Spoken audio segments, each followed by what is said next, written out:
You have been losing power your entire life. You have been explaining yourself your entire life, and you never even realized it. Every time you felt the need to justify your decisions, to defend your silence, to clarify your choices, you gave away something most people will never understand the value of. It did not feel like weakness. It felt normal. It felt human. It felt like the right thing to do. But in reality, every explanation was the silent erosion of your authority. Every word you offered in defense of your actions was a quiet confession. A confession that said, I need your approval. I need you to understand me. I need you to accept what I have done. And the world heard it. Not consciously, not openly, but somewhere beneath the surface of every interaction, something shifted. The way people looked at you changed. The way they spoke to you changed. The way they treated you changed. And you could not understand why. Most people will live their entire lives never discovering this truth. They will spend decades explaining, justifying, defending, clarifying. And they will wonder why they never command the level of respect they deserve. They will wonder why some people are listened to the moment they speak, while others must argue for every word they utter. The answer is not intelligence. It is not status. It is not wealth. It is not even success. The answer is something far simpler, far older, far more dangerous. The answer is the discipline of silence. Tonight, something changes.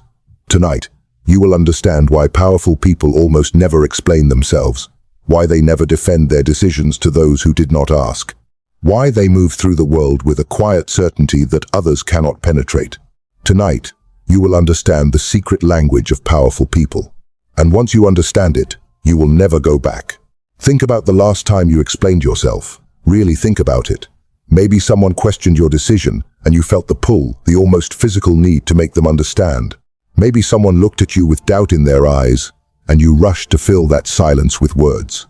Maybe someone challenged your silence and you broke it, not because you had to, but because the discomfort was too much to bear. That discomfort, that pull, that almost involuntary need to be understood, that is where your power bleeds out. Every time you feel that pull and surrender to it, you signal something to the world. You signal that their opinion of you matters more than your own certainty. You signal that their understanding is required before you can feel secure. You signal that you are waiting for their permission to stand where you already stand. And people consciously or not adjust how they treat you accordingly. There is something you possess that is more valuable than money, more powerful than status, more dangerous than any weapon ever forged. It is your attention, and most people give it away freely. They spend it on people who have not earned it. They waste it on moments that do not deserve it. They surrender it without realizing they are surrendering their position. When you explain yourself, you are not simply sharing information. You are directing the full weight of your attention toward managing someone else's perception of you. You are investing your most precious resource, your mental and emotional energy, into a transaction that almost always returns a loss. Think about what happens when you explain yourself. You shift your focus from what you are doing to what others think about what you are doing. You abandon the forward motion of your own will and redirect it backward toward defense, justification, and damage control. This is why explanation is expensive. Not because words are costly, words are cheap. Explanation is expensive because of what it reveals about where your attention lies. Powerful people guard their attention the way a general guards his supply lines. They know that where attention goes, power follows. They know that the moment they begin managing the perceptions of others, they have already conceded the high ground. They have moved from offense to defense. And on the battlefield of human psychology, the defensive position is always the weaker one. Your silence is not emptiness. Your silence is not avoidance. Your silence is a statement. It says, I do not require your understanding to proceed. It says, my certainty does not depend on your agreement. It says, I am not here to convince you. I am here to act. This is the first truth of the secret language of powerful people. They do not spend their attention on gaining your approval. They move. They decide. They act. And they trust that their results will speak louder than any explanation ever could. When you give someone your explanation, you hand them something more powerful than you realize. You hand them the map of your insecurities. You show them exactly where you feel uncertain. You reveal the pressure points they can use against you in the future. Every justification you offer is a doorway into your doubts. Powerful people do not open those doors. They keep them shut, locked, invisible. And in doing so, they force others to fill the silence with their own assumptions. Assumptions that almost always attribute to the powerful person a confidence and certainty far greater than any explanation could have manufactured. More than 500 years ago, Niccolo Machiavelli observed this pattern. He was not a soldier, he was not a king, he was a man who watched. He watched rulers rise, he watched rulers fall. He studied the corridors of power with the cold, precise eye of a surgeon, not looking for what rulers said they believed, but for what actually worked, what actually created authority, what actually sustained it, and what actually destroyed it. What he discovered separated those who held power from those who lost it. The most powerful individuals were not the loudest. They were not the most emotional. They were not the most eager to be understood. They were the most controlled. Machiavelli watched prince after prince fall, not to enemies outside the gates, but to their own need to be understood, to their own impulse to explain, to their own desire to justify their decisions to those beneath them.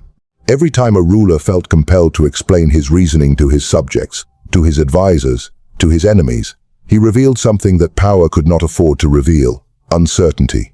The prince who explains his decision to spare an enemy signals that he is not entirely sure the decision was right. The prince who defends his strategy signals that he has considered the possibility of failure. The prince who justifies his silence signals that the silence made him uncomfortable. And in the court of power, discomfort is weakness, and weakness is an invitation. Machiavelli wrote in The Prince that it is better to be feared than loved, but what is less often quoted is the deeper principle beneath that observation. What creates fear in the hearts of others is not cruelty. It is not force. It is unpredictability.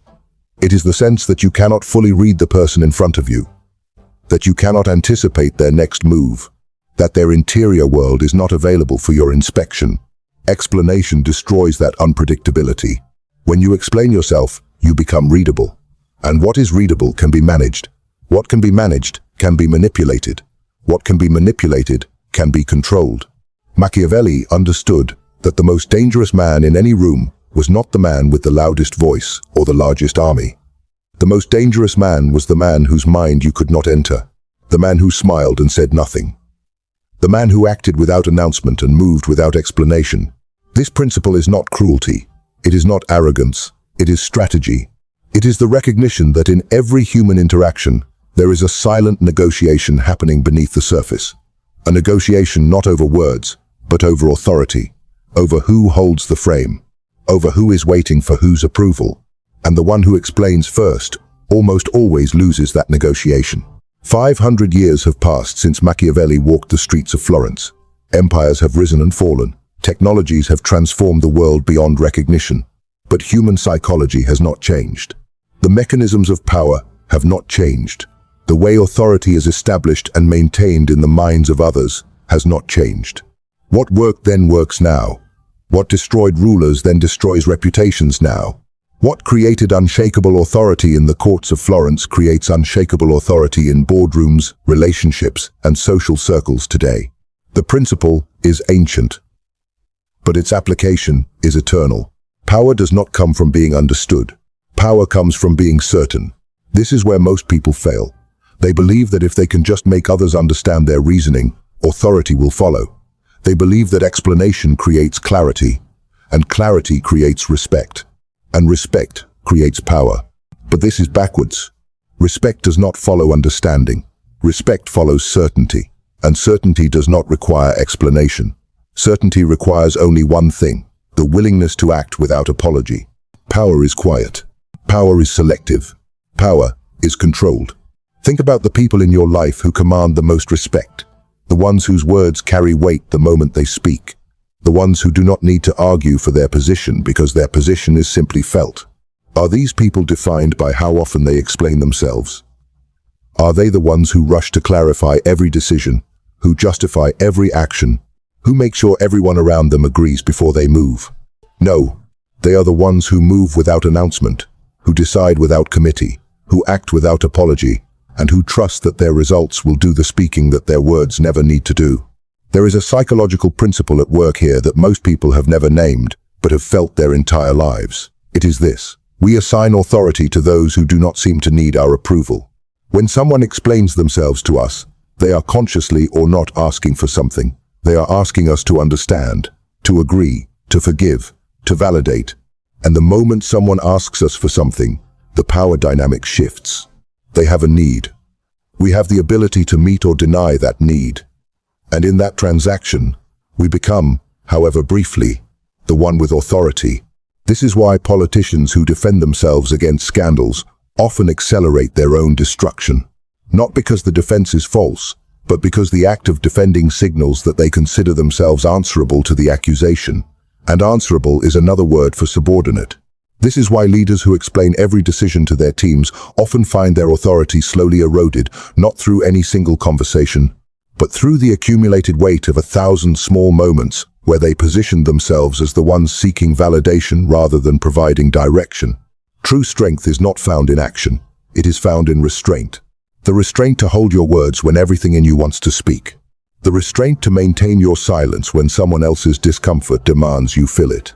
The restraint to let your actions stand without commentary, knowing that commentary would only diminish them. This is the core principle. This is what separates those who possess the secret language of powerful people from those who spend their lives locked in the prison of others' perceptions. You do not owe anyone access to your reasoning. You do not owe anyone a tour of your decision-making process. You do not owe anyone the satisfaction of understanding you. Your decisions are yours. Your reasoning is yours. Your certainty is yours. And the day you stop offering these things as currency in exchange for approval is the day your authority begins to transform into something no one can touch. When you stop explaining yourself, something happens inside the minds of others. Something they did not expect.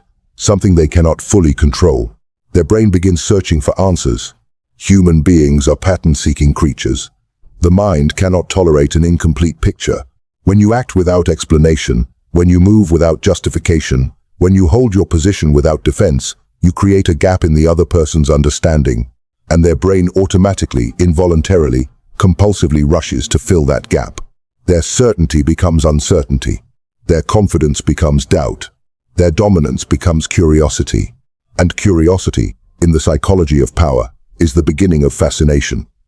Fascination is the beginning of attention, and attention sustained, involuntary, compulsive attention is the beginning of influence. When you explain yourself, you give people a finished picture, a complete story, and completed stories are filed away and forgotten. There is nothing left to wonder about, nothing left to think about. You have handed them everything, and they take it and move on. But when you do not explain, when you act and remain silent, when you make a decision and offer no commentary, you leave the picture unfinished. And an unfinished picture will not leave their mind. They will think about you. They will try to read you. They will construct stories about who you are, what you want, what you are planning.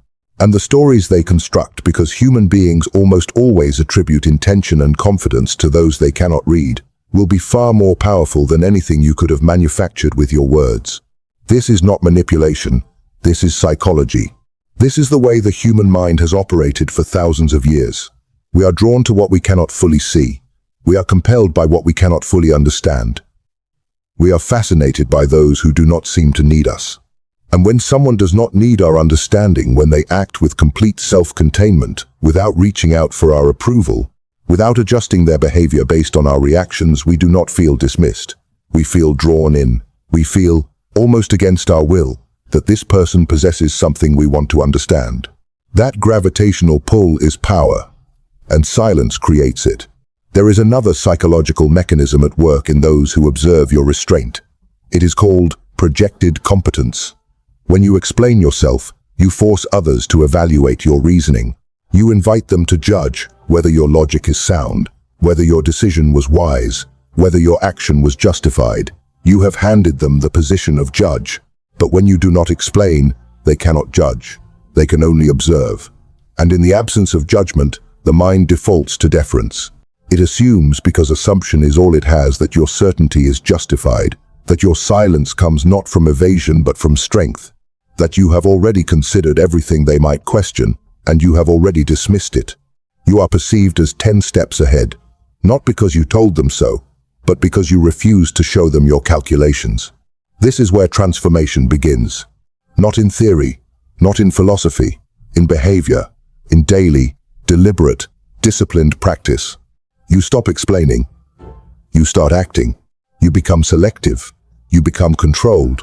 You become someone whose words, when they come, carry the full weight of everything that was never said. The first application is the most difficult. It is the one that goes against everything your instincts have been trained to do. It is this: when someone questions your decision, do not defend it. Do not explain it. Simply restate it, or say nothing at all. This will be uncomfortable. Every part of you will want to justify. Every part of you will feel that silence is perceived as weakness. But you must understand this: that discomfort you feel is the voice of your conditioning. It is not truth. It is training. Training that served the people who put it in you, not the person you are becoming. The second application is the practice of considered speech. Powerful people do not eliminate words. They eliminate unnecessary words. They speak when speech adds value. They are silent when silence adds more. They understand that the scarcity of their words increases the value of each one. When you speak rarely and deliberately, people listen differently. They lean in. They remember. They quote you. Not because what you said was extraordinarily clever, but because you said it with the full authority of someone who rarely speaks and therefore always means it. The third application is emotional restraint in conflict.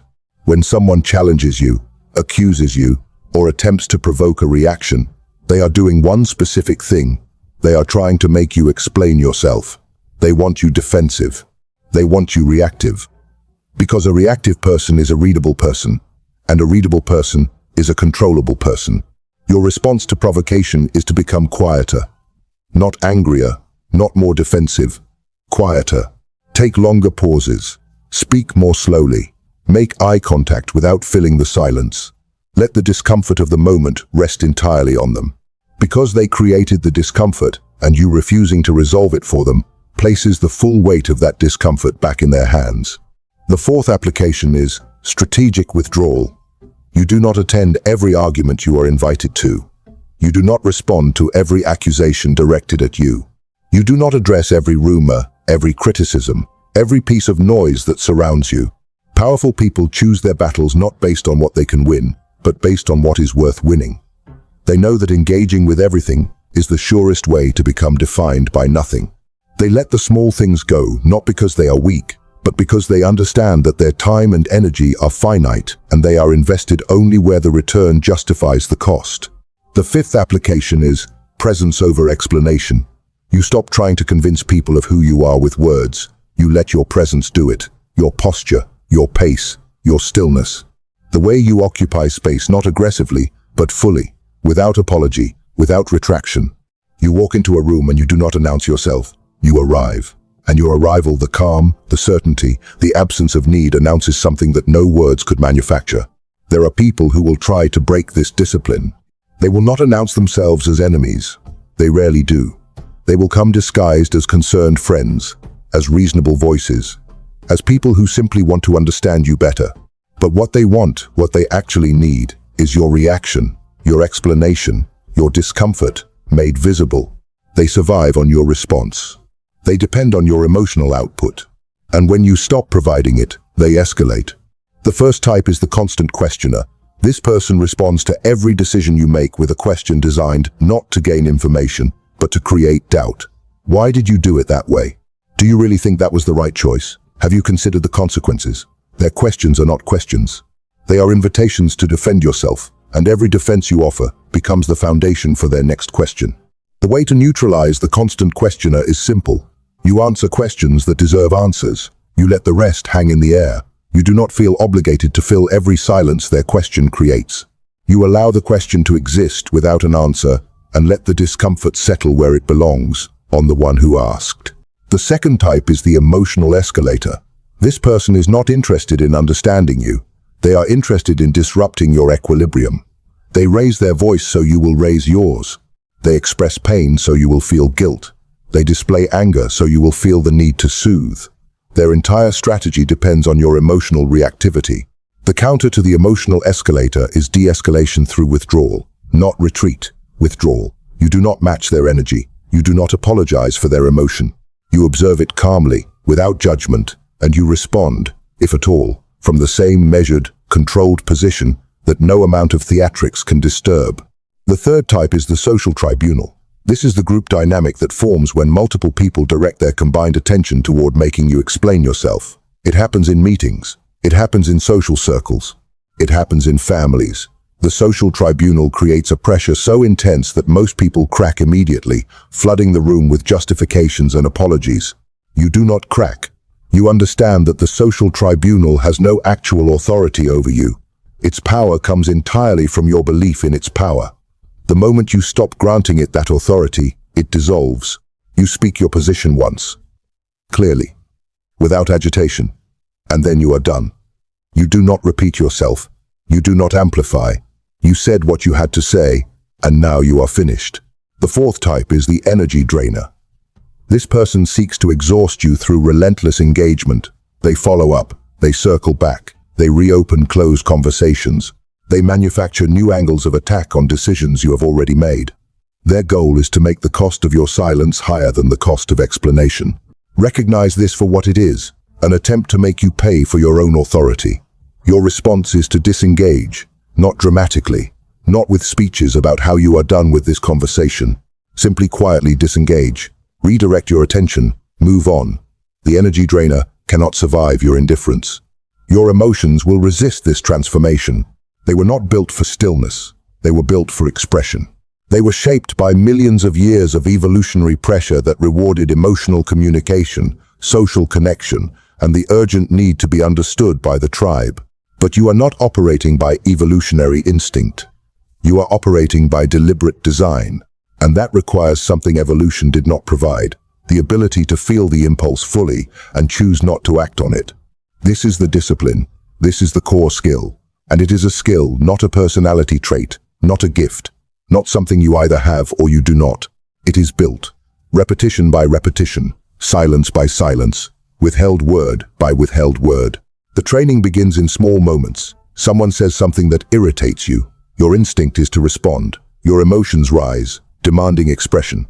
And for the first time, you simply observe that demand without meeting it. You feel the impulse.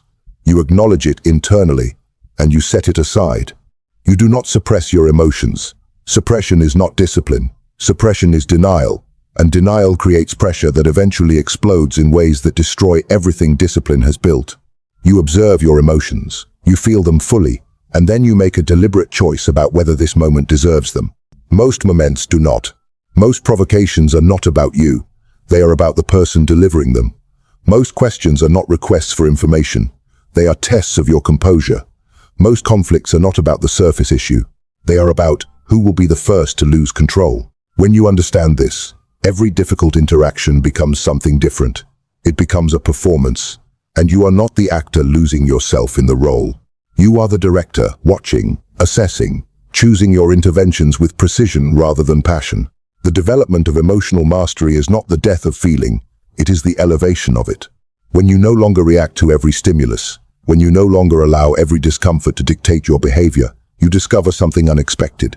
Your emotions become cleaner, clearer, more powerful. Because when you express something, when you finally allow yourself to react, it means something. It carries weight that cannot be manufactured by those who react to everything. Your silence gives your words gravity. Your restraint gives your anger authority. Your control gives your presence power. This is the paradox of emotional mastery. The less you express, the more each expression means.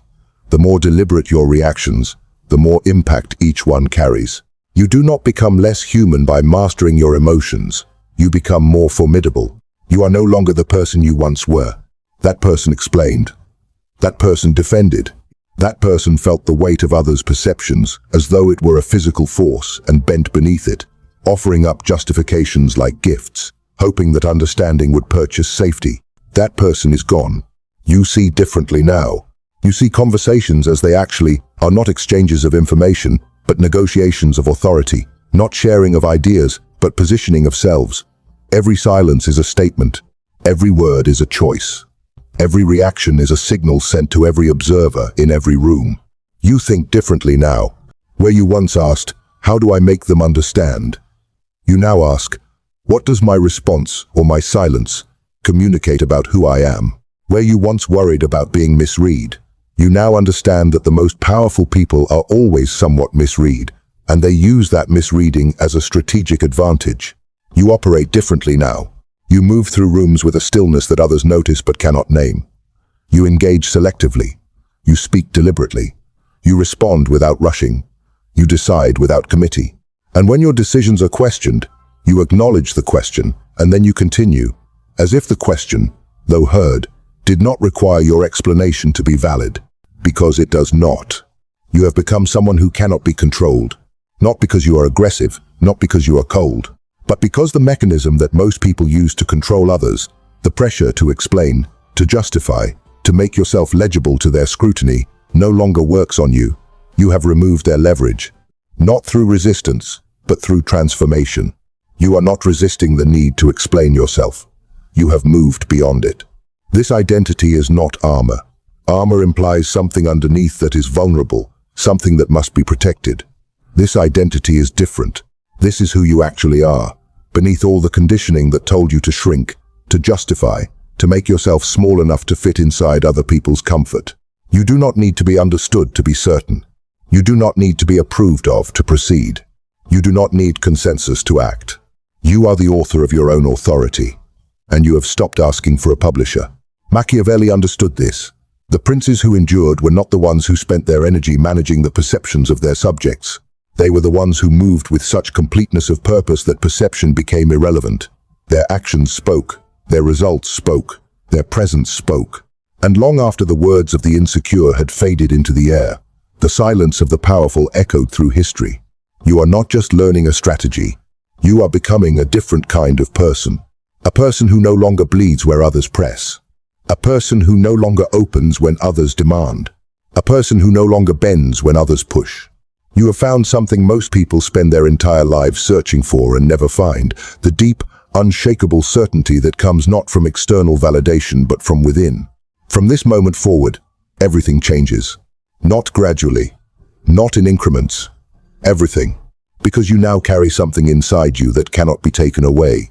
You carry the understanding of what has been happening in every room, every conversation, every interaction you have ever had. You see the invisible architecture of power that was always there. You simply did not have the eyes for it. Now you do. You no longer react impulsively, not because you are suppressing your reactions, but because you have elevated above them. Because you now see the gap between stimulus and response as sacred space, as the territory where your power lives. You act strategically. Every word you choose to speak is chosen. Every silence you offer is offered deliberately. Every moment of restraint is not absence, it is presence of a different kind. The kind that cannot be manufactured.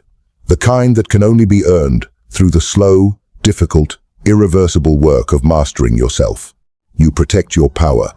You understand now that power is not given. It is not inherited. It is not assigned. It is built quietly, consistently, without announcement, by the daily practice of acting without apology, speaking without justification, and moving through the world with the kind of certainty that does not require anyone else's agreement to be real. You protect your attention. You no longer spend it on those who have not earned it. You no longer direct it toward managing perceptions that were never yours to manage. You redirect it toward what actually matters: your work, your vision, your becoming. You protect your mind. You understand that your thoughts, the quality of your thinking, the clarity of your intentions, the direction of your focus are the most valuable real estate you will ever own. And you do not allow others to move in without invitation. Because you now understand what most never will. They will keep explaining. They will keep defending. They will keep pouring their power into the hands of everyone around them, wondering why they always feel empty, wondering why respect never quite arrives, wondering why the authority they long for remains perpetually just out of reach. And you will watch quietly, without judgment, and you will understand exactly what is happening, and you will make a different choice. Every day, in every room, in every conversation. The choice of the controlled over the reactive. The choice of the deliberate over the impulsive. The choice of the powerful over the desperate. Machiavelli spent his life watching this choice being made and avoided, seized and surrendered. He understood that greatness was not a gift, it was a discipline. It was the daily, relentless, unapologetic commitment to operating at a level that most people could see but would never reach. Because reaching it requires something most people are not willing to give up: the need to be understood. When you release that need, truly release it, not as performance but as genuine transformation, you step into a category of personhood that is rare, that has always been rare, that will always be rare. Not because the knowledge is hidden, but because the discipline is hard. You have the knowledge now. The discipline is yours to build. Subscribe for more lessons in power, psychology, and mastery.